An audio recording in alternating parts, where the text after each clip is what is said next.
करुणा from Vasudev विद्या मंदिर और आज की क्लास में हम पढ़ेंगे ग्रेड 10th बायोलॉजी का चैप्टर लाइफ प्रोसेस। ठीक है, तो सबसे पहले हम देखते हैं कि लाइफ प्रोसेस होता क्या है। लाइफ प्रोसेस का मतलब है जितने भी लिविंग ऑर्गेनिजम्स हैं, चाहे वो ह्यूमन बीइंग्स हैं या फिर एनिमल्स हैं, जो भी या फिर प्लांट्स हैं, वो अपने सर्वाइवल और अपने ग्रोथ के लिए उनकी बॉडी में जो भी एक्टिविटीज़ होती हैं, उन सारी एक्टिविटीज़ का कॉम्बिनेशन क्या कहलाता है? Life process. फॉर एग्जाम्पल, मैं एक ह्यूमन बीइंग हूँ और मुझे अपने सर्वाइवल मतलब ज़िंदा रहने के लिए और अपनी ग्रोथ के लिए, अपने डेवलपमेंट के लिए क्या क्या एक्टिविटीज़ परफॉर्म करनी होंगी। फॉर एग्जाम्पल, ब्रीदिंग होगा मेरी बॉडी में, रेस्पिरेशन होगा, डाइजेशन होगा, एक्सक्रीशन होगा। तो ये सारी एक्टिविटीज़ जो कि मेरी बॉडी में परफॉर्म हो रही हैं, ये सब क्या कहलाएंगे? सब मिलकर क्या कहलाएंगे? Life process. तो चलिए हम स्लाइड्स की हेल्प से पढ़ते हैं कि लाइफ प्रोसेस क्या है। देखिए, what are life process? Life process are all the maintenance process to prevent damage and breakdown of body of an organism. For example, nutrition, respiration, excretion, growth. मतलब मेरी बॉडी के सर्वाइवल के लिए, growth के लिए, उसको ब्रेकडाउन से बचाने के लिए ये सारी एक्टिविटीज़ जो हो रही हैं, जैसे कि रेस्पिरेशन, न्यूट्रिशन मतलब फूड को इनटेक करना और उसको एब्जॉर्ब करना, एक्सक्रीशन, तो ये सब एक्टिविटीज़ क्या कहलाएंगी? Life process.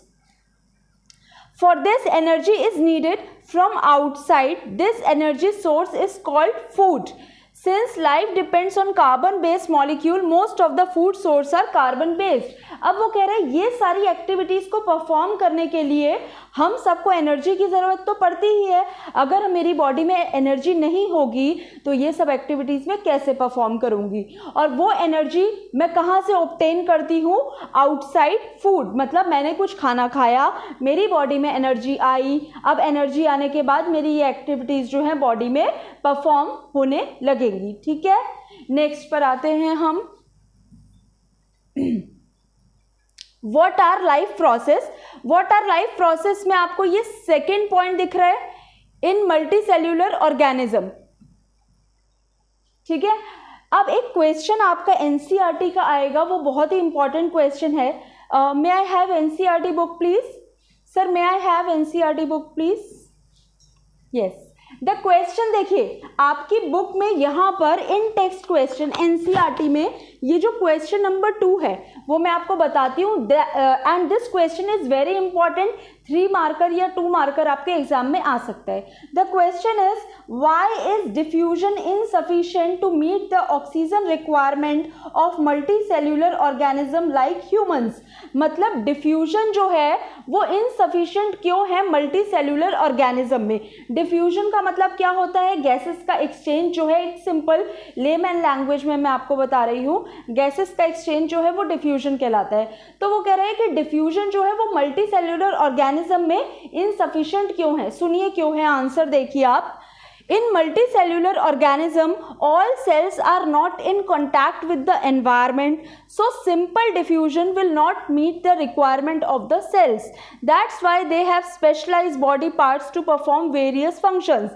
अब जैसे हम लोग हैं, हमारा बॉडी मैकेनिज्म क्या है? बहुत ही ज़्यादा कॉम्प्लेक्स है। मैं मल्टी सेल्यूलर ऑर्गेनिज्म हूँ ना, मल्टी सेल्यूलर मतलब मेरी बॉडी में बहुत सारे सेल हैं और बहुत अलग अलग टाइप के सेल्स हैं, और वो सेल मतलब different type of cells perform different functions. तो मेरा बॉडी स्ट्रक्चर जो है वो बहुत ज़्यादा कॉम्प्लेक्स है और मेरी बॉडी के सारे सेल्स जो हैं वो इस एनवायरनमेंट के डायरेक्ट कांटेक्ट में नहीं है। डायरेक्ट कांटेक्ट में ना होने की वजह से जो ये पूरा प्रोसेस है, डिफ्यूजन का प्रोसेस जो है, उसके लिए अलग अलग मतलब बॉडी पार्ट्स बनाए गए हैं। जैसे नोस्ट्रिल्स बनाए गए हैं, हमारा माउथ बनाया गया है और लंग्स बनाए गए हैं डिफ्यूजन प्रोसेस के लिए। तो कॉम्प्लेक्स जो मल्टी सेल्यूलर ऑर्गेनिज्म होते हैं उनका बॉडी मैकेनिज्म बहुत ज़्यादा कॉम्प्लेक्स होता है। उनके सेल्स जो हैं वो एनवायरनमेंट के डायरेक्टली कॉन्टैक्ट में नहीं होते, इसीलिए डिफ्यूजन जो है वो इनफ नहीं होता उनका एनर्जी रिक्वायरमेंट को फुलफिल करने के लिए। ओके, नेक्स्ट पर आते हैं हम। न्यूट्रिशन। देखिए, न्यूट्रिशन क्या मतलब क्या होता है?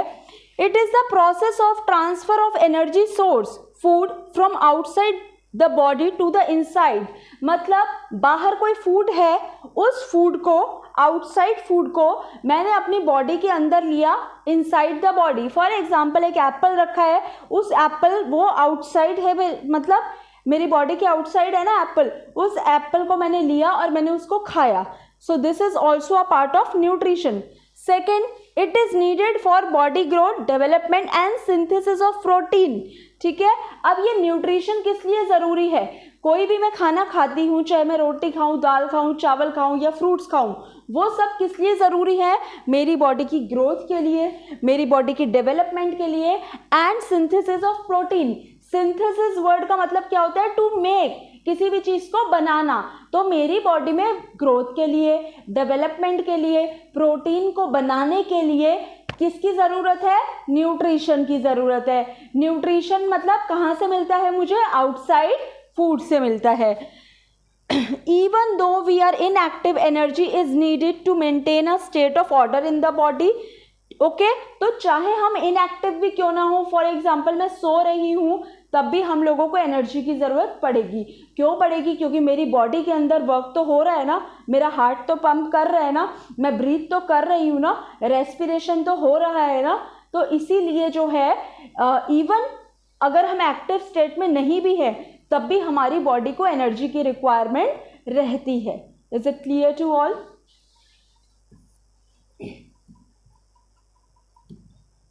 अब हम नेक्स्ट पढ़ते हैं। देखिए, some organism use simple food material obtained. देखिए, अब हम पढ़ेंगे डिफरेंट टाइप ऑफ ऑर्गेनिज्म। ठीक है, दो टाइप के, मतलब मोड्स ऑफ न्यूट्रिशन जो है वो टू टाइप्स के होते हैं। एक होता है ऑटोट्रॉप और एक होते हैं हेटेरोट्रॉप। ओके, ऑटो, जहां पर भी आप वर्ड का मतलब देखें ना, ऑटो, ऑटो का मतलब है खुद से ही, है ना। ऑटोमेटिक, ऑटोमेटिक कार देखते हैं ना, जो अपना काम खुद ही कर लेती है, ऑटोमेटिक मशीन जो खुद ही सारे काम कर लेती है। तो मोड ऑफ न्यूट्रिशन जो है हमारे दो टाइप के हैं, ऑटोट्रॉप्स और हेटेरोट्रॉप्स। ऑटोट्रॉप्स क्या होते हैं? जो अपना फूड खुद बनाते हैं। They are not dependent on anybody for their food requirement. For example आप ग्रीन प्लांट्स को देखिए, ग्रीन प्लांट्स क्या करते हैं? सनलाइट, कार्बन डाइऑक्साइड, वाटर, इनकी हेल्प से, और क्लोरोफिल। ओके, क्लोरोफिल क्या है? ग्रीन पिगमेंट है। तो sunlight, carbon dioxide, chlorophyll and water, इन सब से मिलाकर क्या बना लेते हैं? अपना फूड बना लेते हैं, मतलब ग्लूकोज बना लेते हैं। और इस पूरे प्रोसेस को हम क्या कहते हैं? फोटोसिंथेसिस। इस प्रोसेस में क्या एक्सक्रीट करते हैं? वो क्या बाहर निकालते हैं? ऑक्सीजन रिलीज करते हैं और वाटर रिलीज करते हैं। तो समझ में आया? तो ग्रीन प्लांट्स क्या कहलाएंगे? ऑटोट्रॉप्स कहलाएंगे। ऑटोट्रॉप्स क्यों कहलाएंगे वो? क्योंकि वो अपना फूड जो है वो खुद प्रिपेयर कर लेते हैं by the process of photosynthesis. Okay, next is heterotroph. Next is heterotrophs. तो हेटेरोट्रॉप्स क्या है? एक मिनट,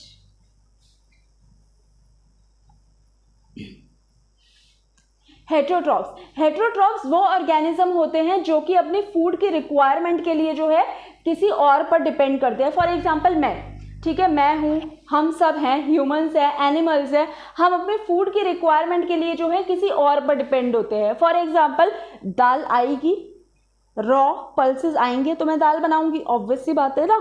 सब्जियां आएंगी तो हम सब्जी बनाएंगे।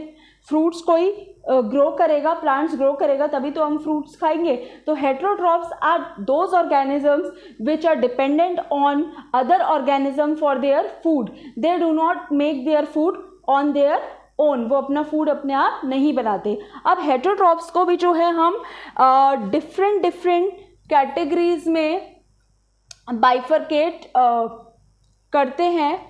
वो कैटेगरीज आएंगी आपकी, ओके, स्लाइड्स में गिवन नहीं है, मैं आपको बता देती हूँ। हेटेरोट्रॉपिक ऑर्गेनिज्म जो है वो फर्दर 3 कैटेगरीज में उनको क्लासिफाई किया जाता है, पैरासाइट, सैप्रोफाइटिक और holozoic. Parasitic mode of nutrition वो होता है जो ऑर्गेनिज्म किसी दूसरे की बॉडी में रहते हैं और उस ऑर्गेनिज्म को मारते नहीं है, बट उसी से ही जो है एनर्जी ऑब्टेन करते हैं, फूड ऑब्टेन करते हैं। फॉर एग्जाम्पल लाइसिस, जुएं देखी है आपने, जुएं वो क्या करती हैं, वो ऐसा ऑर्गेनिज्म है जो दूसरे की बॉडी में रहती है। सपोज मेरे सर में अगर हो गई तो मेरी बॉडी में रहेंगी और मेरी बॉडी से फूड ऑब्टेन करेंगी। वॉर्म्स, कीड़े सुने आप लोगों ने, जैसे किसी बच्चे के पेट में कीड़े हो जाते हैं तो वो बच्चे को किल थोड़ी करते हैं, वो बच्चे के पेट में से ही खाना खा के सर्वाइव उसमें करते रहते हैं। तो ये होता है पैरासाइट, ठीक है। दूसरा होता है सेप्रोफाइटिक। सेप्रोफाइटिक वो होते हैं जो कि डेड एंड डेकेइंग प्लांट और एनिमल्स के ऊपर सर्वाइव करते हैं, मतलब गले सड़े मरे हुए जानवरों, पेड़ पौधों के ऊपर ही जो है वो रहते हैं, जैसे कि कुछ बैक्टीरियाज हो गए, कुछ फंगी हो गए, मशरूम्स हो गए। तो they are entirely dependent on the dead and decaying plants and animals. And last one is holozoic. Holozoic में आते हैं जैसे हम ह्यूमन बींग्स, हम क्या करते हैं, कॉम्प्लेक्स फूड को इंजेस्ट करते हैं, मतलब कॉम्प्लेक्स फूड हम, और जैसे मैंने क्या कहा, रोटी खाई मैंने, तो रोटी क्या है, चपाती क्या है, कॉम्प्लेक्स फूड है, उसको मैं इंजेस्ट करती हूँ, उसको मतलब ब्रेक डाउन करके सिंपलर सब्सटेंसेज में उसको ब्रेक करती हूँ ताकि वो आसानी से डाइजेस्ट हो जाए। तो हेट्रोट्रॉपिक को हमने फर्दर 3 कैटेगरी में डिवाइड किया है, parasitic, saprophytic and holozoic type of organism. Is it clear to all? Okay, next is yes, this equation will definitely come in your exam, ठीक है। मैं आपको क्वेश्चन बता देती हूँ, कंफर्म है, 3 मार्कर लिख लीजिए, ठीक है। तो क्वेश्चन आएगा, what are the events in the process of photosynthesis, या write the events happen in photosynthesis process. Photosynthesis process में क्या इवेंट्स होते हैं, मैम आपको ये लिखकर नहीं देंगी कि आप इसकी इक्वेशन लिखिए, but it is mandatory to write the equation. ये इक्वेशन को लिखना बहुत ही ज़्यादा इम्पॉर्टेंट है। इस स्लाइड में मैं आपको सिर्फ इस इक्वेशन के बारे में बताऊंगी, क्योंकि फोटोसिंथेसिस मैं बता चुकी हूँ। फोटोसिंथेसिस क्या है, वो प्रोसेस है जिससे जो ग्रीन प्लांट्स है वो अपना खाना बनाते हैं, ठीक है। इक्वेशन हम देखते हैं क्या है, 6CO2 + 12H2O। 6 और 12 यहाँ पर बैलेंसिंग करने के लिए लगाया है इक्वेशंस को, जो कि हम चैप्टर 1 केमिस्ट्री में पढ़ेंगे, ठीक है, chemical equations and their balancing. तो कार्बन डाइऑक्साइड और वाटर किसकी प्रेजेंस में, क्लोरोफिल और सनलाइट की प्रेजेंस में क्या बनाते हैं, फूड बनाते हैं। फूड को हम क्या कहते हैं, ग्लूकोज कहते हैं, C6H12O6। और इस प्रोसेस में क्या रिलीज होता है, ऑक्सीजन और वाटर रिलीज होता है। दिस इक्वेशन, इसका 1 मार्क होगा आपका, ओके। अब इवेंट्स, मैंने आपको कहा था ना कि इवेंट्स क्या है, right the events happen in photosynthesis process. तो वो 3 पॉइंट्स है photosynthesis. Sir may I have the book please. Photosynthesis process में 3 इवेंट्स है, थैंक यू। देखिए आपकी एनसीईआरटी में ये पॉइंट्स आपको 3 पॉइंट्स मिल जाएंगे और ये इक्वेशन। तो अब मैं डायरेक्टली इन 3 पॉइंट्स पर मूव कर रही हूँ और आपको समझा रही हूँ, ठीक है।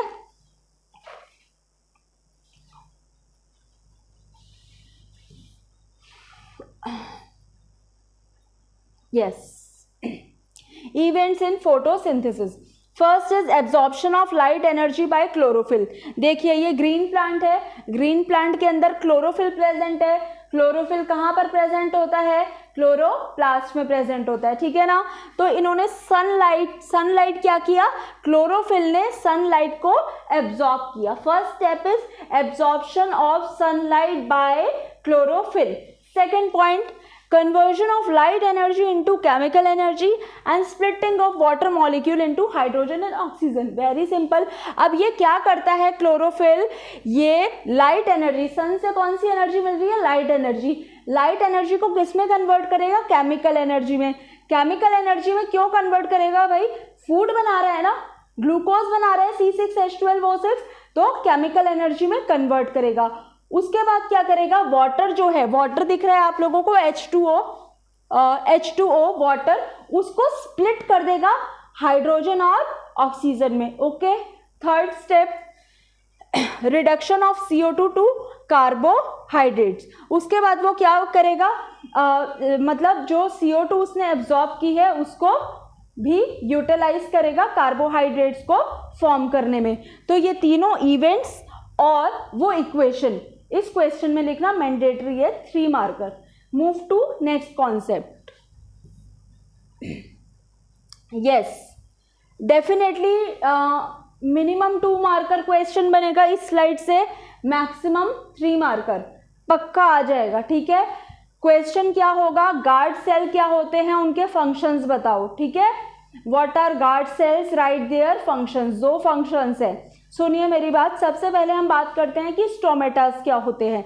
लीव्स के सरफेस पे जो टाइनी पोर्स होते हैं उनको क्या कहते हैं, stomata. Tiny pores on the surface of the leaves are known as stomata, ठीक है। स्टोमेटा किस में हेल्प करते हैं, गैसेस के एक्सचेंज में, अगर आपने छोटी क्लासेस में पढ़ा है तो। अब देखिए गार्ड सेल, आपके स्कूल में गार्ड है। गार्ड क्या काम करता है, गेट पर खड़ा रहता है और रेगुलेट करता है। रेगुलेट मतलब कंट्रोल करता है। किस चीज को कंट्रोल करता है, कौन पर्सन स्कूल से बाहर जाएगा, कौन स्कूल के अंदर आएगा। तो सिमिलरली प्लांट में भी सेल्स होते हैं, गार्ड सेल्स, ठीक है, लीव्स में। और वो गार्ड सेल्स जो हैं वो रेगुलेट करते हैं कि लीव्स में क्या जाएगा क्या आएगा, ठीक है, इन एंड आउट रेगुलेट करते हैं। तो अब हम स्लाइड की हेल्प से पढ़ते हैं। डायग्राम बनाना आएगा पेपर में, ठीक है। इसका डायग्राम आप लोगों को करना है, एनसीईआरटी में गिवन है राइट पेज पे। Gaseous exchange occurs in leaves through stomata for photosynthesis. It also occurs across surface of stem, root, leaves. वो ये कह रहा है कि जो लीव्स होती हैं उनमें स्टोमेटा के थ्रू, स्टोमेटा मतलब टाइनी पोर्स के थ्रू गैसेस का एक्सचेंज होता है। और गैसेस का एक्सचेंज लीव्स के अलावा स्टेम से, रूट से भी होता है। During this much water is also lost through stomata, so the plant loss stomata when it does not need CO2। तो इस प्रोसेस में वो क्या कहता है कि काफ़ी सारा पानी जो है वो लॉस्ट भी हो जाता है, मतलब काफ़ी सारा पानी निकल भी जाता है। तो प्लांट क्या करता है, अपने स्टोमेटा को क्लोज कर लेता है, उन टाइनी पोर्स को क्लोज कर लेता है जब उसको कार्बन डाइऑक्साइड की रिक्वायरमेंट नहीं होती। ओके, अब ये जो एक पॉइंट है ना, लास्ट पॉइंट, यहीं से ही आपके 2 फंक्शंस बन जाएंगे गार्ड सेल के, ठीक है। यहाँ देखिए, the opening and closing of stomatal pores is regulated by guard cell. जो स्टोमेटा के पोर्स हैं उनको कब ओपन करना है और कब क्लोज करना है, ये कौन रेगुलेट करता है, गार्ड सेल। स्टोमेटल पोर्स को कब ओपन करना है, कब क्लोज करना है, ये कौन रेगुलेट करता है, गार्ड सेल। आगे पढ़ते हैं हम। When water flows into guard cell, जब पानी गार्ड सेल्स के अंदर जाता है, पानी गार्ड सेल के अंदर भर गया तो क्या हो जाएंगे, गार्ड सेल स्वेल हो जाएंगे, स्वेलिंग आ जाएगा पानी भरने की वजह से। एंड द पोर ओपन्स, तो पोर ओपन हो गई। If the guard cell shrink the pore closes, तो जब गार्ड सेल जो है वो श्रिंक हो जाते हैं, मतलब सिकुड़ जाते हैं, तो पोर जो है वो क्लोज हो जाते हैं। तो आज की क्लास में हम इतना ही पढ़ेंगे, अगली क्लास में हम दूसरा टॉपिक कवर करेंगे। कोई प्रॉब्लम हो तो कमेंट सेक्शन में बताइएगा। Bye bye.